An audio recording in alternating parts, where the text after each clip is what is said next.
Hello everyone. ये video को skip मत करिएगा क्योंकि मैं आपसे एक सजेशन मांगना चाहती हूँ। मतलब मैं ये जानना चाहती हूँ कि जो मेरी सोच है क्या आप लोग भी वही सोचते हो। तो मैं इस टॉपिक पे बात करना चाह रही हूँ। ये जो अभी एक लेडी डॉक्टर के साथ जो रेप हुआ है उसके बारे में आप बता सकते हो मुझे कि इंडिया में ही ये सारी चीज़ें क्यों होती हैं। मतलब इंडिया की ही, मतलब मैंने आज तक सिर्फ इंडिया के बारे, मतलब इंडिया के ही ये केसेस सुने होंगे, मैंने अदर कंट्री के बारे में नहीं सुना होगा। लेकिन ऐसा क्यों, मतलब सिर्फ इंडिया में ही क्यों ऐसा होता है। बहुत सारी कंट्रीज़ में मतलब मैंने सुना है कि मतलब अगर ऐसा होता भी है तो उसको ऑन द स्पॉट जो है उसको पनिश कर दिया जाता है। लेकिन इंडिया में ऐसा नहीं होता। इंडिया में केस चलाए जाते हैं। कम से कम एक लड़की को, एक औरत को जस्टिस मिलते मिलते 8 से 10 साल 15 साल लग जाते हैं एक पेरेंट्स को। मैं भी एक बेटी हूँ, मेरी भी एक बेटी है, तो हो सकता है मैं ही सिर्फ ऐसा सोच रही हूँ क्योंकि मैं चाहती हूँ कि जो हमारी बेटियाँ हैं वो सेफ़ रहें, उनकी सेफ्टी के लिए कुछ ऐसा होना चाहिए।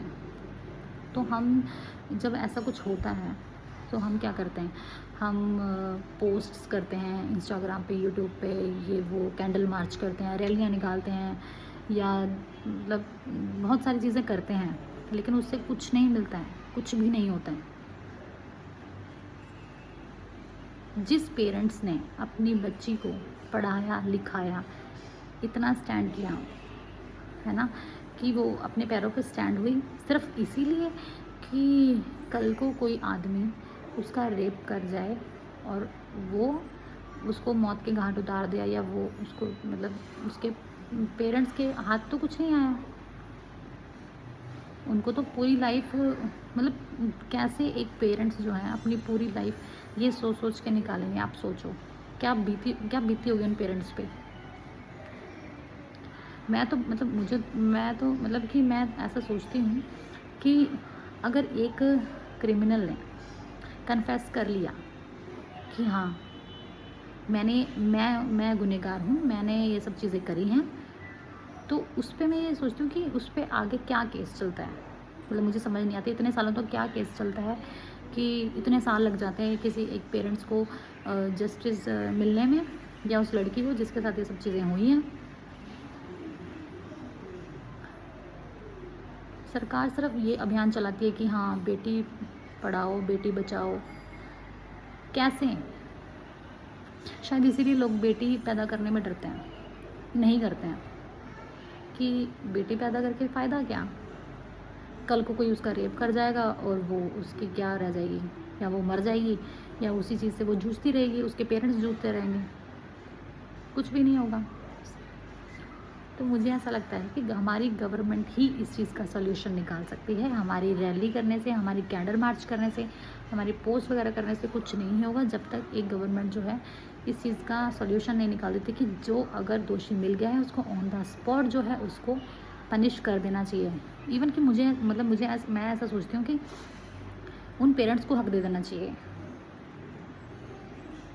कि ये दोषी है, आप उसको जैसे सज़ा देना चाहते हो आप दे दो, क्योंकि उनके ही बच्चे के साथ हुआ है।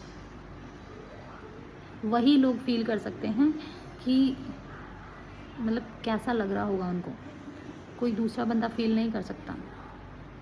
जिस पे बीतती है वही इंसान ही, मतलब जो है उस चीज़ को फील कर सकता है कि क्या बीत रही होगी उन पे। तो मेरा तो यही मानना है। बहुत कंट्रीज़ में ये सब चीज़ें हैं भी, लेकिन सिर्फ इंडिया में ही हमें ये चीज़ें सुनने को मिलती हैं कि हाँ आज इसका रेप हो गया, कल उसका रेप हो गया, और ये चीज़ें कम नहीं होती हैं, ये जो चीज़ें हैं वो बढ़ती ही जा रही हैं। आप गूगल करके देखना कि जो केसेस हैं कुछ साल पहले कितने थे और आज कितने पे हैं। इवन कि लोग छोटी बच्ची को नहीं छोड़ते हैं। तो इसका तो मुझे लगता है एक ही सॉल्यूशन है, आप मुझे बताना। हो सकता है कि मैं गलत हूँ क्योंकि मैं एक बच्चे की माँ हूँ, कि ऐसा होना चाहिए ऑन द स्पॉट जो है उसे मौत की सज़ा दे देनी चाहिए, फांसी दे देनी चाहिए, या गोली मार देनी चाहिए, या उन पेरेंट्स के पेरेंट्स को हक दे देना चाहिए कि ये दोषी है, आपको जो करना है करो। तो आप मुझे बताना कि क्या मैं सही हूँ? हो सकता है मैं एक माँ की तरह सोच रही हूँ कि नहीं, मेरी भी एक बच्ची है, तो मैं भी डरी, मतलब हर कोई डरा हुआ है, हर कोई पेरेंट्स डरता है।